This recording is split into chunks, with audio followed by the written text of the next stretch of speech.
What's up? You found yourselves locked on Bulls. I'm Matt. Joining me today is a wonderful and a friend, Rob Schaefer, who does a great job covering the Bulls for NBC Sports Chicago, breaking down the Bulls win over the Nets on Monday night and looking at some of the trends of this Bulls team, who are 7-3 through their first 10 games. That's all ahead on a fresh Locked on Bulls. Let's go.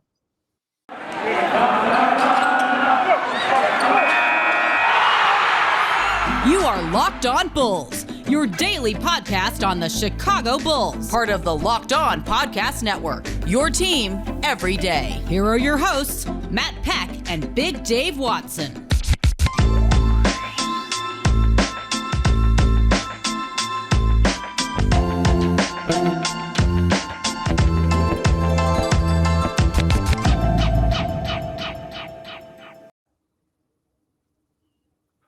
What's up, and welcome into Locked on Bulls, part of the Locked on Podcast Network, your team every day. I'm Matt Peck. You can follow me on Twitter at Bulls_Peck. You can follow us at Locked on Bulls. Today's episode is brought to you in part by RockAuto.com. Amazing selection, reliably low prices, all the parts your car will ever need. RockAuto.com. Head to RockAuto.com and tell them Locked on Bulls. Well, big win over Brooklyn today. So, to break it down, I told you guys, Big Dave's out for a few days. I want to get some guests in here because you don't want to listen to me.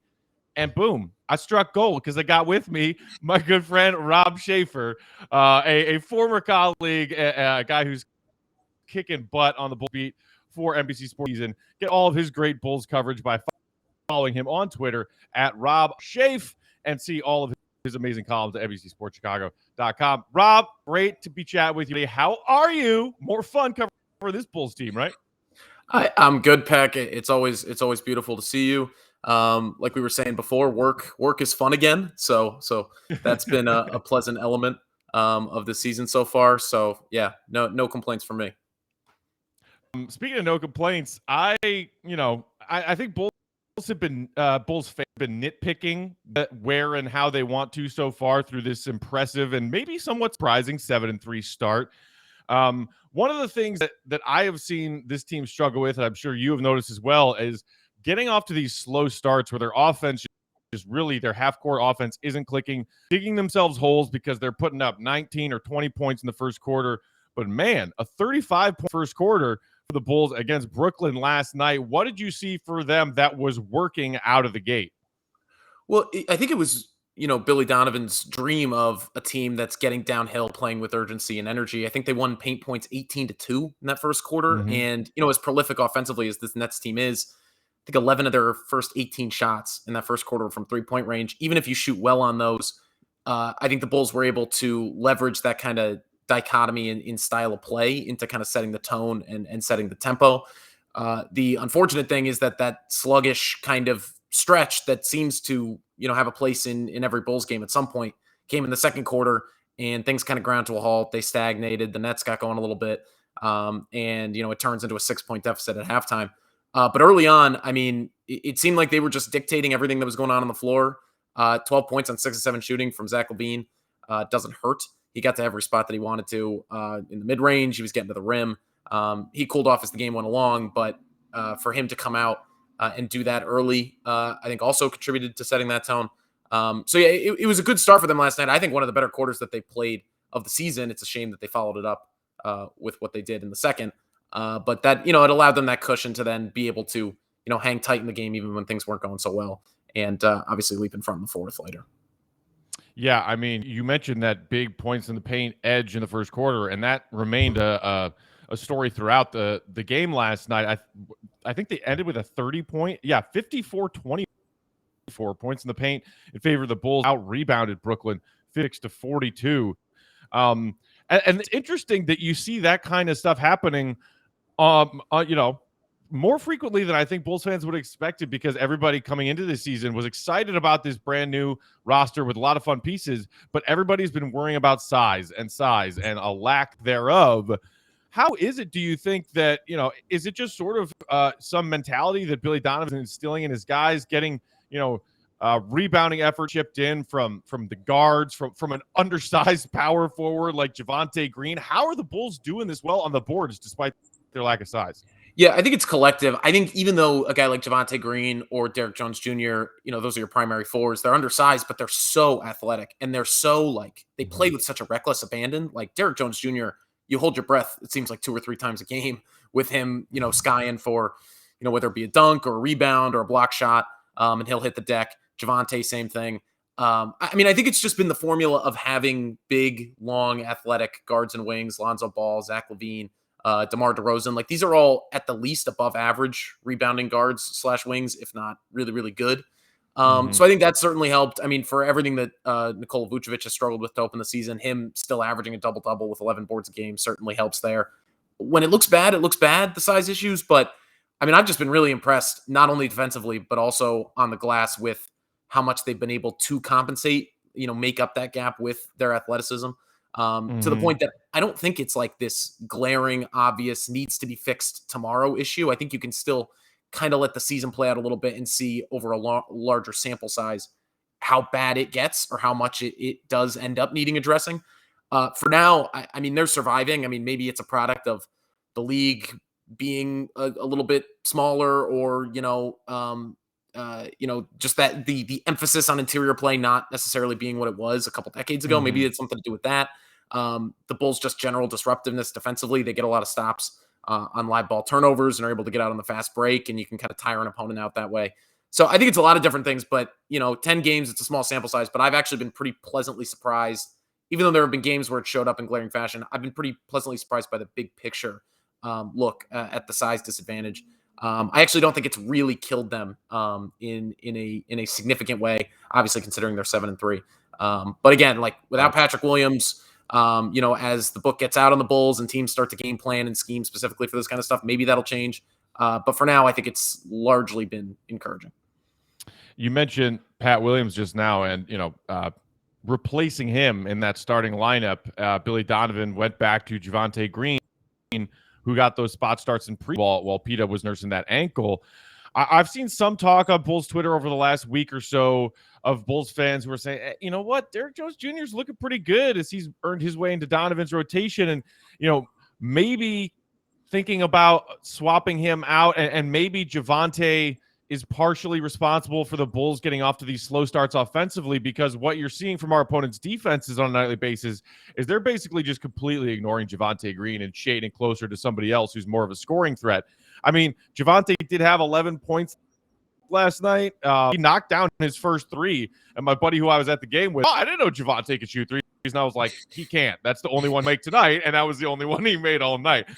If you were Billy Donovan, would you flirt with maybe doing a Derrick Jones Jr. for Javonte swap, or do you like that kind of just chaotic energy and the work he does on the glass and all those other things that Javonte brings to that starting unit, that they've got enough scoring and leave Javonte in there? Yeah, it's an interesting question. I haven't dug into the numbers on it enough to have a firm opinion. Certainly I would consider it, but I don't know, like in terms of how Javonte is guarded from the perimeter, is it that much different for a Derrick Jones Jr.? The sample size still has to build up a little bit more. He's not much of a shooter either. Now he's a much more dynamic vertical threat, and as much as Javonte can get out in transition and he'll have these kind of poster dunks every now and then, Derrick Jones Jr. is probably a little bit more of a prolific lob threat and kind of running the floor, filling lanes and things like that.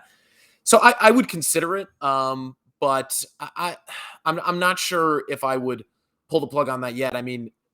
Billy Donovan, it's pretty abundantly clear that these guys who really, really, really compete defensively and, like you said, bring that element of chaos, that wrecking ball nature to the game. Ayo Dosunmu even has moments like that. Like you could just see how quickly those types of players earn Billy Donovan's trust. I think Derrick Jones Jr. falls into that category too, to a degree. So I would consider it just because he does give you a little bit more length. But again, these guys are both kind of playing between 20 to 25 minutes a game. It's being balanced out to a degree. And actually, maybe you need Derrick Jones Jr. as again, he's limited offensively, but what he does give you, as a rim runner, maybe you need that more with the second unit, which has struggled to score at times. So that's the other thing with Billy. Every time he gets broached a question about the starting lineup, the first thing that he says is, well, how's that going to affect the second unit? Because there are ripple effects to all these decisions. So that's my way of kind of riding the fence there. I don't know that I have a hard line opinion of it. I could see it either way. I think what Derrick Jones Jr. has brought since he's cracked the rotation hasn't really surprised me. What's more surprised me is that he didn't crack the rotation sooner, but I guess, that injury in preseason kind of gets him off to a slow start. But certainly if he keeps playing like this, he may force Billy Donovan's hand eventually just because he gives you a little bit more length. But I don't know if that's, again, 7-3. So a lot of issues kind of get glossed over. I don't know if that's the biggest thing facing this team right now, but it's something to think about for sure. Yeah, and like you just mentioned with Billy, if you change this, then this changes, and there are ripple effects. And I know it's a small sample size, but I think I saw somebody, I can't remember if it was Bleacher Nation Bulls or maybe our guy Salim from Bulls Gold. Somebody mentioned the foursome of Caruso, Ayo, Derrick Jones Jr., and Tony Bradley. I think it's like around a 30-minute sample size so far in the season, but those guys have I think it's a net rating of like plus 40. Like, it's crazy. So despite that, maybe there is a little bit of where is our scoring coming from in the second unit, what they're doing defensively and what they can get, happening in transition. That foursome, Billy Donovan's back end of the rotation right now looks to be playing pretty well together. We'll get back to the bench. You saw that in the Knicks game last night, though. That unit that's the lineup that flipped the game. And I saw Ricky O'Donnell. I saw him on Twitter in the moment last night call that with DeMar DeRozan kind of a no-shooter lineup. So it makes you a little queasy at first. But, when that group is able to affect the game defensively the way that they were last night, you see the virtues of it. So I didn't know that net rating stat on that foursome. It kind of doesn't surprise me because it does seem like when they get rolling, it's an avalanche pretty quickly. But yeah, that's something to consider. If those guys really, really are playing well together, you don't necessarily want to break that up if that's kind of the one source of offensive spark that you're getting from your bench until Coby White comes back, at least.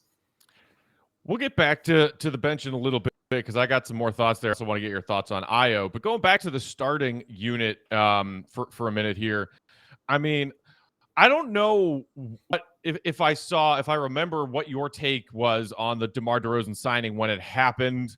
I was ecstatic about it. I know Big Dave loved the move because, hey, I mean, this is just a perennial all-star guy who, despite being on the other side of 30, has a lot left in the tank. If you watch what he did in San Antonio for seasons, improving his skills as a playmaker while consistently being that scorer, reliable in the mid-range, getting to the free throw line, I was like, this guy's going to address a lot of what this Bulls team lacked last season and has lacked for a long time. You look at, 28 points, 9 more trips to the free throw line last night, 10 of 20, just big buckets pretty much any time the Bulls need one late in a close game. I mean, what can't you say about what DeMar DeRozan has brought to this Bulls team so far through 10 games? Yeah, initially with the DeRozan signing, I loved the offensive fit. Obviously, as everybody did, had questions defensively about how it was going to work. But the reason that you love the offensive fit so much is because of the way on paper he appeared to just address these very specific weaknesses that this team had last year, being high turnover, not getting to the foul line, lacking that second scoring option next to Zach LaVine. I mean, you could call those two guys right now 1A and 1B in either order. And I would believe it. I think in 8 to 10 games. Yeah, and aren't they both NBA in scoring through 10 games? Yeah, I haven't looked at it today, but they entered the Nets game 4th and 5th. And then DeRozan has another 28. Zach has 24. So maybe that fidgeted by a spot or two, but they're certainly, I would guess, both still in the top 10.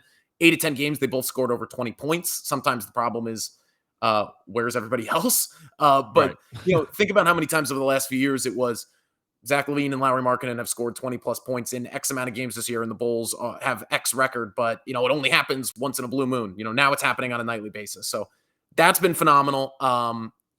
Just the way that he's buoyed kind of these reserve units where you don't necessarily have as much scoring. The shot-making displays that he's put on early in the season have been remarkable. I mean, I've always appreciated DeMar DeRozan as a player, but I got to say, it's been a revelation to me to see how efficient he's been with his shot-making. Even though he hasn't been as much of a distributor to this point as he was in San Antonio, just because maybe his scoring has been needed a little bit more. The Bulls also have some ball movement, stagnance issues that they're working through. So maybe that'll come with time. But then you just look at the team-wide statistics. I mean, coming out of last night, they're first in the NBA in turnover rate. They were near the bottom last year of the league. In free throw attempt rate, they're 5th. Last year, they were dead last in the NBA. So that's not all DeMar DeRozan. Like, this is obviously an entirely new roster, and they're playing a different way. The emphasis is more on getting downhill and playing faster, et cetera, et cetera. But, his impact on those stats is undoubtedly outsized.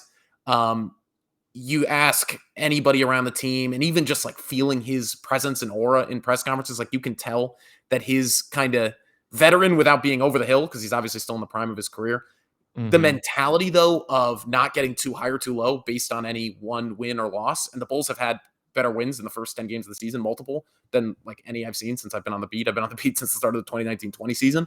And they're still taking the long view of this. And I think a lot of that comes from DeRozan. I know he gets chided for the playoff history because of the LeBron stuff a little bit, but this is still a guy that's been to conference finals. He's been to the playoffs countless times in his career. It's more than most people on really the entire roster last season could say, and still the majority of this roster could say. So in every facet, I mean, offensively with all those specific areas that the Bulls are improving, off the court, he really seems to be a sage and is really affecting this team's mentality with his leadership.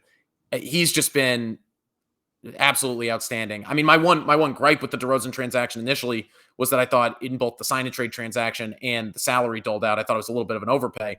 Now you can justify that overpay because of the approach that the front office was taking to compete now, and because of all these areas of need that he addressed. But now, you look at 10 games into the season, he's an MVP candidate. So how can you even say it was an overpay at this point?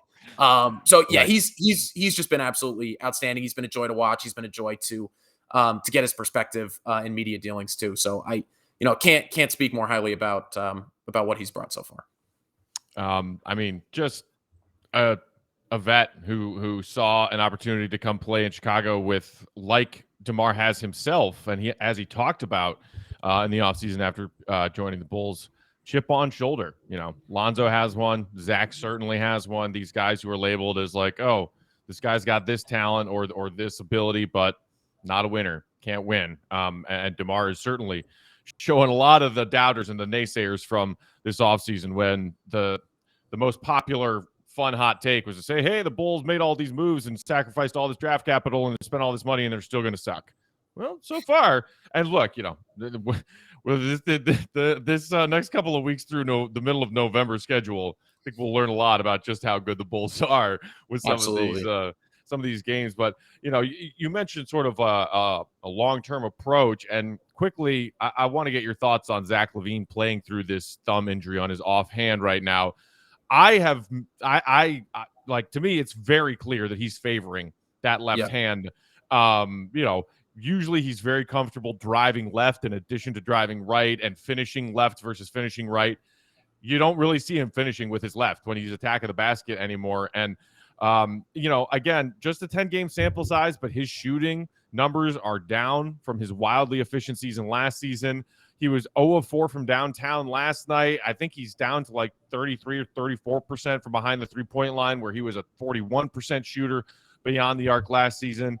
What do you think as far as like how much is this thumb impacting Zach's game right now? And what do you think about the decision from Zach and from Billy being okay with it to say, you know what, I'm just playing through this right now?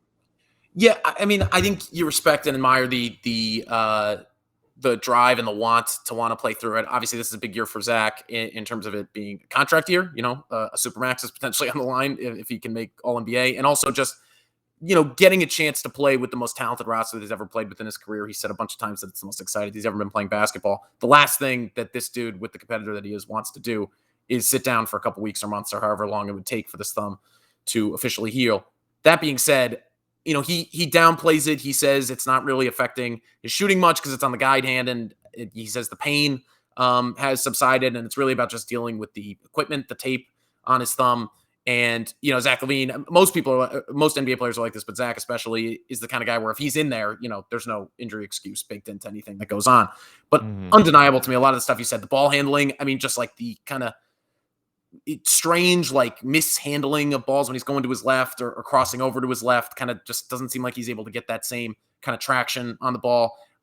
This was happening a little bit earlier. I haven't tracked it as much recently, but, going up on the left side of the rim and still kind of scooping to finish with his right.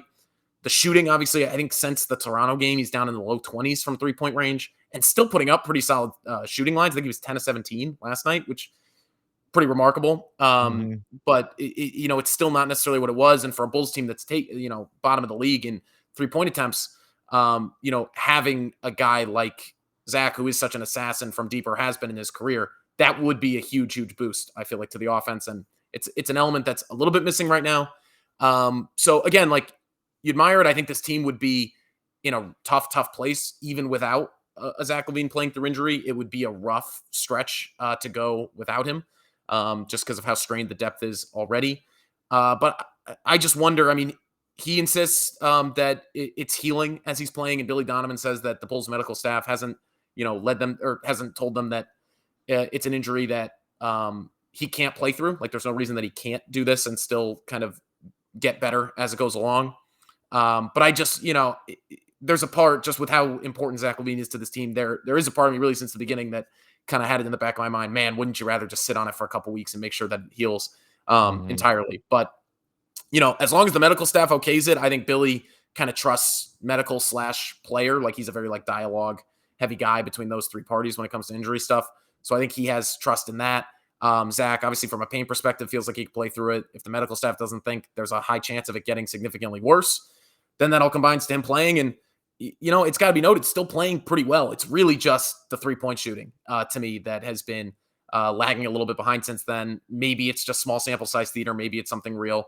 The next 10 or so games, I think will tell us a lot there, especially because it's against pretty good competition. But to me, him playing through it, it's Zach being Zach. There was never a doubt that he was going to try to do this, and if he could do it.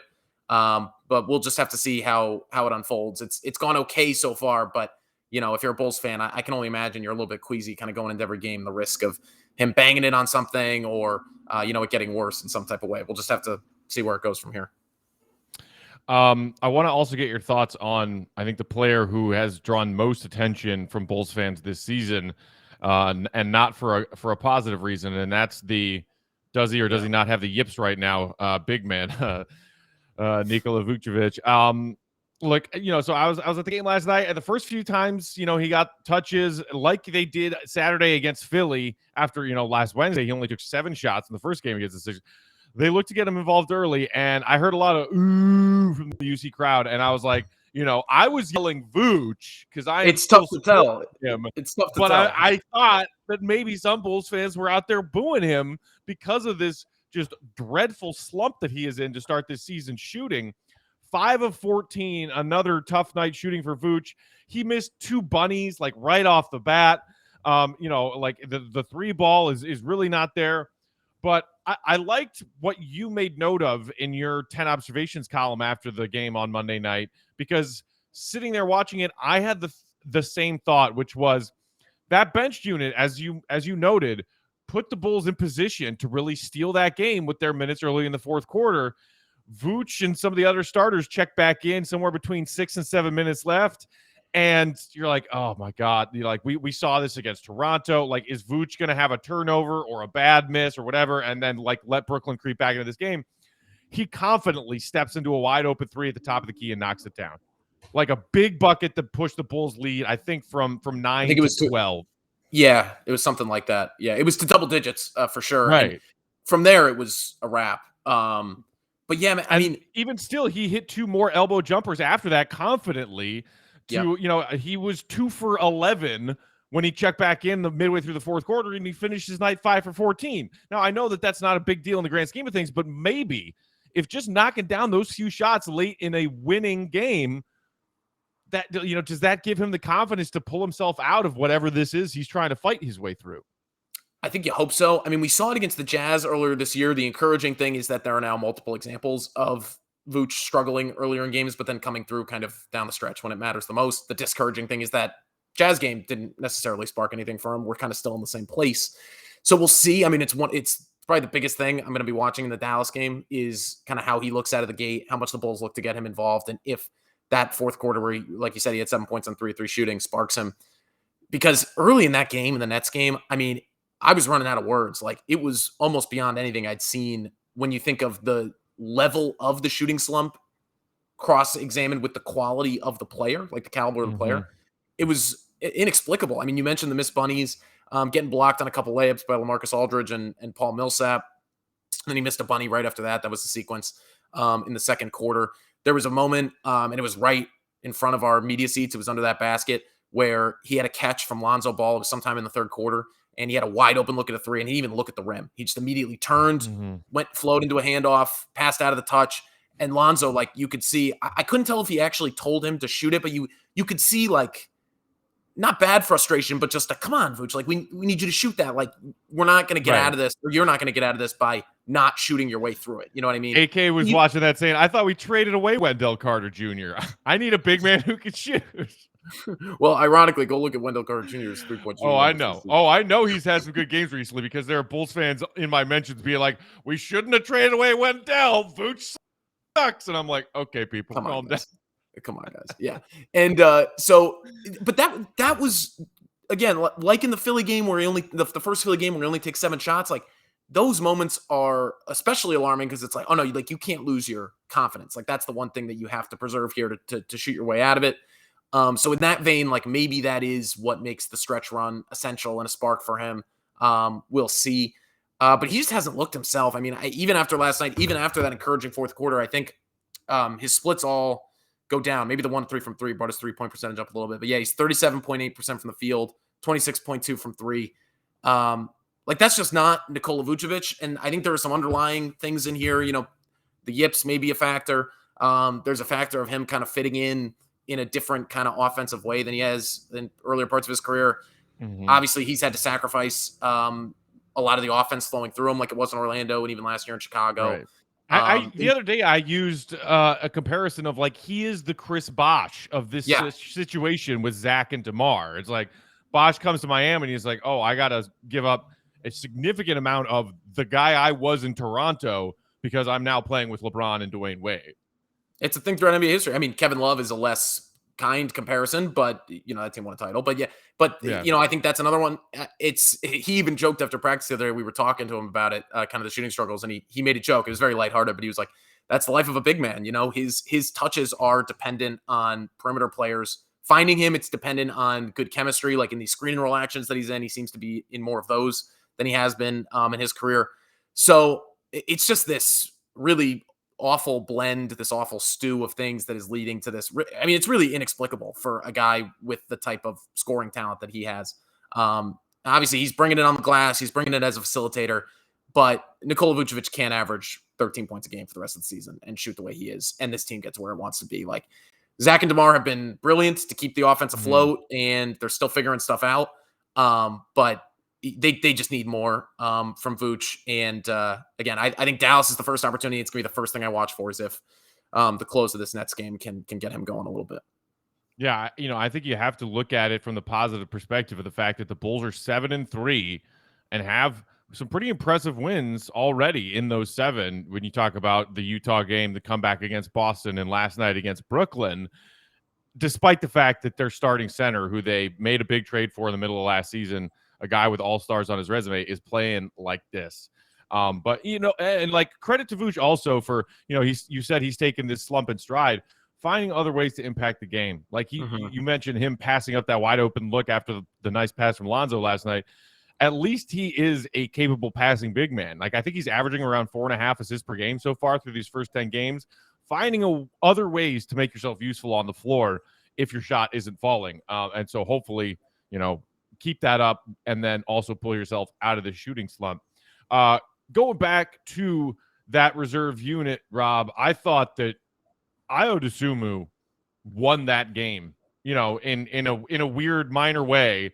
I thought that some of the plays he made in that stretch run, late third, early fourth quarter, the big and one, knock it down free throws. I mean, he had an awesome he had a few big boards, winning loose balls, hit a big corner 3 when the Bulls were pulling away. And, you could tell that his teammates and his coach, Billy Donovan, have all of the confidence in the world that he also appears to have in himself. For a rookie who some people thought wouldn't even be in Billy Donovan's rotation, he has just flat out taken Troy Brown Jr.'s spot in the rotation. And I don't think anybody is questioning that. No, and they shouldn't. I mean, he's been outstanding. I mean, it's pretty remarkable. I mean, Summer League, he obviously had his high moments, but I thought it was a pretty rocky stint overall. Mm-hmm. The development that he's shown, obviously defensively, and then with some of the offensive stuff, just like his speed in transition, the confidence. Like I know he's probably not going to be on volume, a good 3-point shooter early in his career, but the confidence to knock down some big ones. He's pretty undeterred by that. I think he's gotten a lot better as a finisher, even since August. So it's been remarkable. And one subtle thing that, you could call cliche or BS or kind of like lip service from the players. But DeMar DeRozan talked a little bit last night after the game about how everybody on the team notices that the United Center has a little bit of an extra affinity towards Ayo Dosunmu, and for good reason. So Chicago loud. native.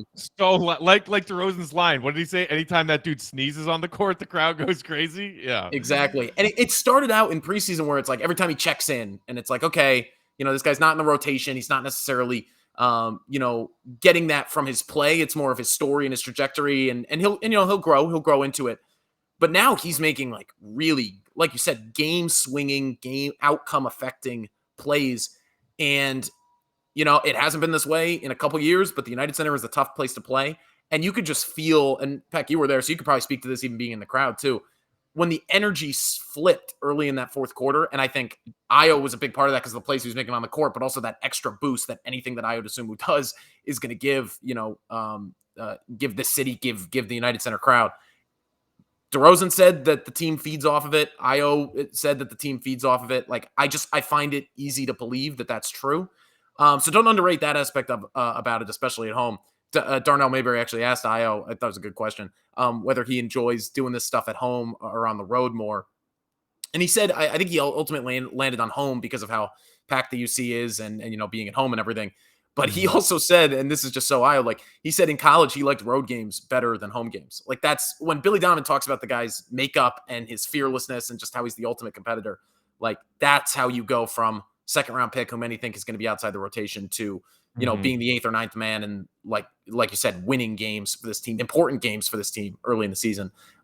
That's how you go from that to that in such a short period of time. It's a good problem to have, but it's made Billy's life tough, especially when Coby gets back here. I don't know what you do rotationally there, but the more you watch of Ayo Dosunmu, the more it's kind of clear that he has to have some kind of place on this team and in this rotation. Yeah. Clearly, Rob has been podcasting for a while himself now, folks, because he just led me directly in to our last topic. But I mean, real quick, Ayo and the whole home road thing. I mean, obviously gets a lot of love at the UC, has been playing well there, but I mean, made huge plays in their comeback against the Celtics in the Boston Garden. Exactly. Like, not many rookies are doing that. Like, that's crazy. You mentioned Coby, cleared to practice. Great news there. Looks like he is very much so on pace to return soon. But then, like you said, where does that leave Ayo Dosunmu in Billy's rotation? Because Coby brings two things that this second unit theoretically desperately needs when you've looked at the numbers and you've looked at the results so far through 10 games. 3-point shooting and just flat out scoring in general for a second unit that has struggled to find points tonight so far. Ayo, as you mentioned, not a sure-handed knockdown catch and shoot threat the way that Coby White has proven to be through his first 2 NBA seasons, but maybe gives you a little bit more of that energy, that pop, and that defensive competence, despite being a rookie, because we all know what Coby's flaws are on the defensive end. I mean, if you're Donovan, what do you do? I think I take and I expect Billy will do something akin to this because he is cautious when guys come back from injury. He's very kind of alert to the conditioning ramp up and kind of all the things like a guy's rhythm needs to come back over time. I think you could probably afford to, whenever Coby White is, he's obviously back at practice. We'll see how much practice time he needs before he's cleared to play and he actually returns. You could probably afford to ease him in a little bit, right? Like you don't need to drop him in and put 25 to 30 minutes a night on him immediately. You can maybe kind of platoon that spot.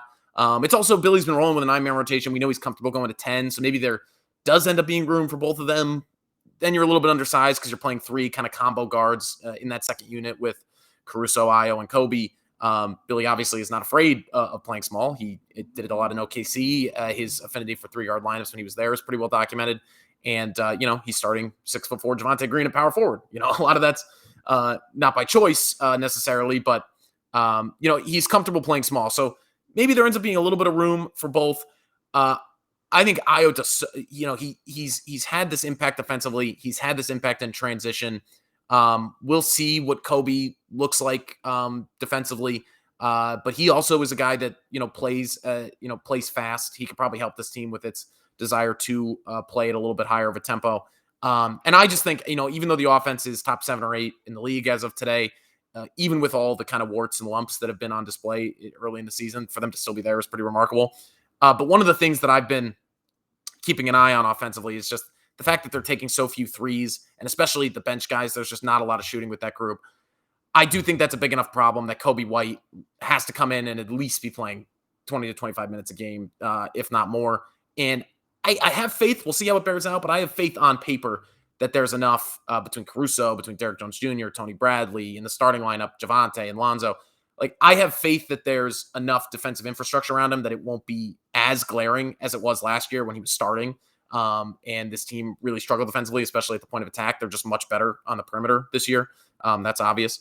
So I have faith that Coby, with an outsized bench role, can bring that spark and not be, not kill the team defensively because of the infrastructure around him, and maybe not kill the team. Do a little bit of playmaking, but not, be overburdened in that respect either because of all the offensive firepower they have.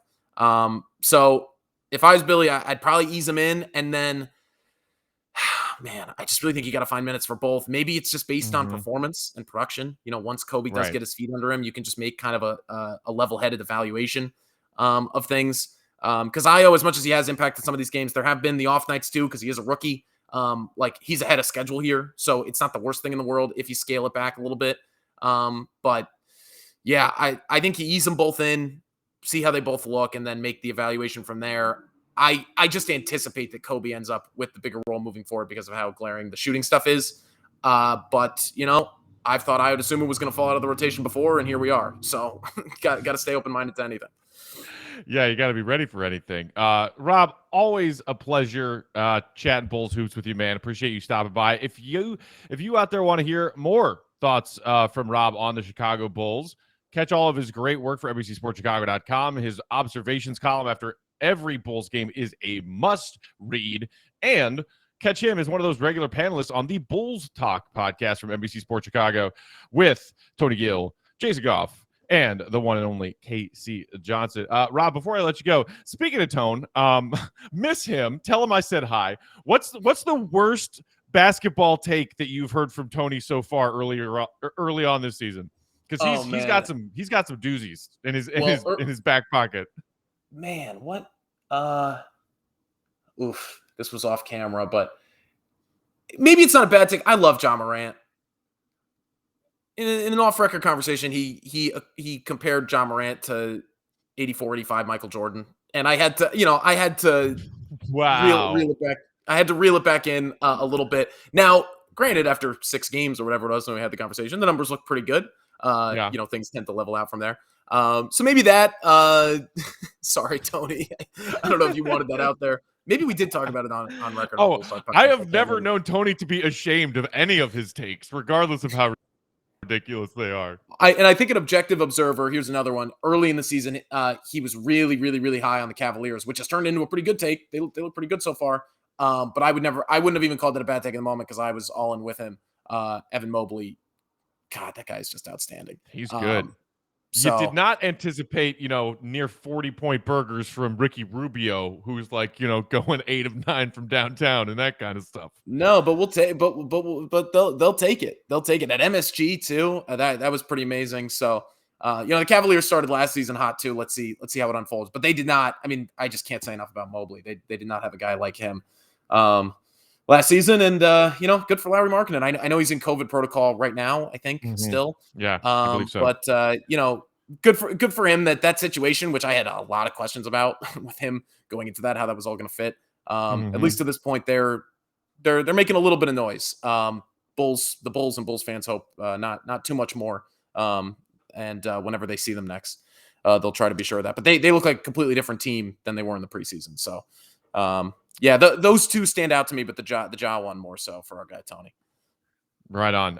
Rob, keep up the great work, man. Follow Rob on Twitter at Rob_Schaefer to get all of his great Bulls and NBA coverage. We got the 7-3 Mavs coming to town Wednesday night, right? Yep, that's the next one. And then the West Coast trip, man, and it doesn't get easier. If you happen to cross paths with Luka tomorrow, tell him that Sabine says hi. He still have that sign? I'm sure that John has it buried in a closet somewhere. Yeah. He's got it. He's got it. That's Rob Schaefer, everybody. I'm Matt. Thanks for listening to the Locked On Bulls podcast. Hit that like and subscribe button on YouTube if you aren't already. Follow us on Twitter. I'm at Bulls_Peck. We're at Locked On Bulls. And that text and voicemail line's there too for you. 331-979-1369. Until tomorrow, see red, be good. Peace out.